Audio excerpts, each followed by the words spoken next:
Good morning, everybody, and a happy Wednesday morning for you. Now, I usually do 3 videos a day, but frankly, it takes so much time, and I've decided to cut it back to 2 videos a day for right now. Obviously, when there's a lot of information coming out fast and thick, will increase. But right now, let's just stick with the 2 videos a day, okay? But this particular video has 3 separate stories in it, so you're still getting your content. All right, let's just jump in. There's a lot to cover. Let's go. Well, people are really talking now because while Prince Harry is telling everybody how excited he is to turn 40, he did not mention Meghan in his message marking his birthday. Most people didn't even realize that. He did an 84-word statement ahead of his birthday where he talked about his children and he talked about how committed he was to making the world a better place, but he did not mention his wife. This did not go unnoticed by friends because they're saying that Harry has been reduced to Meghan's spare, basically to Meghan's +1 at events. And so people are like, what's happening? The funny thing is everybody else has seen it. Everybody has seen it. Unfortunately, I think it's taken a while for Harry to catch on to what's really happening. We know that Harry has become increasingly isolated. We know that Harry stated his best friend was his security guard, who's an old English guy who moved to Monaco, and they're tight, but it's pretty sad when somebody you pay to guard you ends up being your, best friend. The article then said something that just absolutely grabbed me. Okay, here it is. His circle of friends has been curated by Meghan. His social life is what Meghan tells him it can be, and his entire world in California has been built by her. What's being reported is that he spends his days doing school runs, rolling around on his bike, walking his rescue dogs. They only work an hour a week. In between that, Meghan is, jetting around, going to the Hamptons, trying to get her business started. They said that Meghan walks around with this perma smile on her face and Harry walks around with a scowl. He doesn't interact with anybody. Like literally everybody that he comes into contact with has to be approved by Meghan.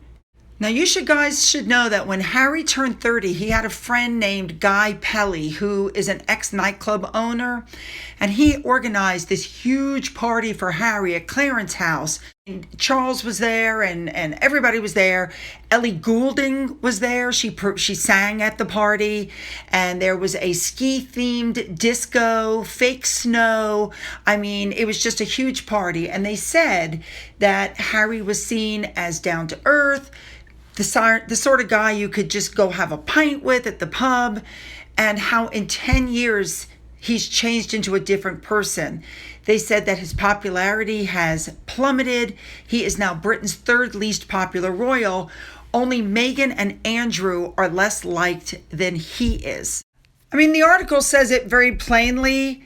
He is more of a +1 than an equal. He's useful for social media pictures. He's useful to open doors, but it's not an equal partnership, and he's gone from being William's spare to her spare. The next thing I want to touch on really quickly was a story by Neil Sean that really caught my attention. According to him, there was a little bit of a problem between Oprah and Meghan Markle at the bookstore opening. Well, according to Neil Sean, Meghan was actually very spooked when Oprah showed up and took her seat. According to Neil Sean, it was not a done deal that Oprah was going to show, and then she did.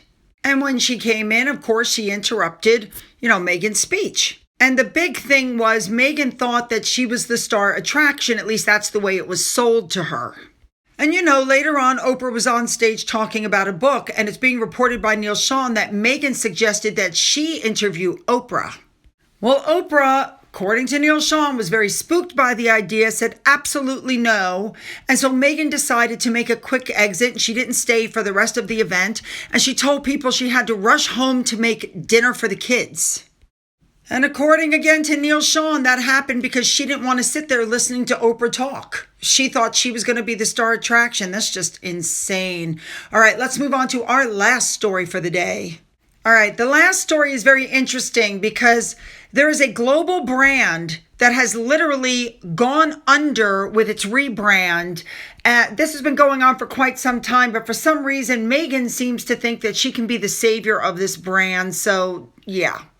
So Club Monaco used to belong to Ralph Lauren, and they sold it in 2021 while they were doing a rebrand.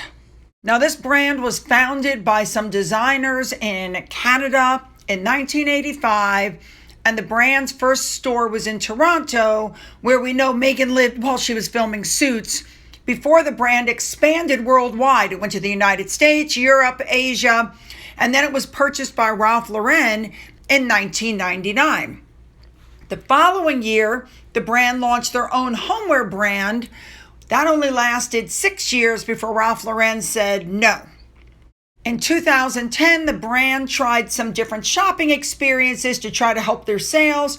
In 2013, this company was one of the first to convert a section of their store into a coffee shop. You know how you can walk into like Target and there's a Starbucks there? Well, they started that. Then 5 years later, they collaborated with Hamptons Hotel. And I mean, they tried everything to keep it going, but the in-store sales were, starting to go down. So then the brand combined menswear and women's wear in their stores. And then finally, the thing just went. So suddenly in May of 2021, Ralph Lauren sold Club Monaco. And they did so because they were losing a ton of money under Ralph Lauren. So they were hoping to turn it around. And then finally, experts have come out and said that since Ralph Lauren sold the company, it's lost its way. The design element isn't there anymore. The quality isn't there. It's just not going well. So I guess the point of this is, here comes Meghan Markle.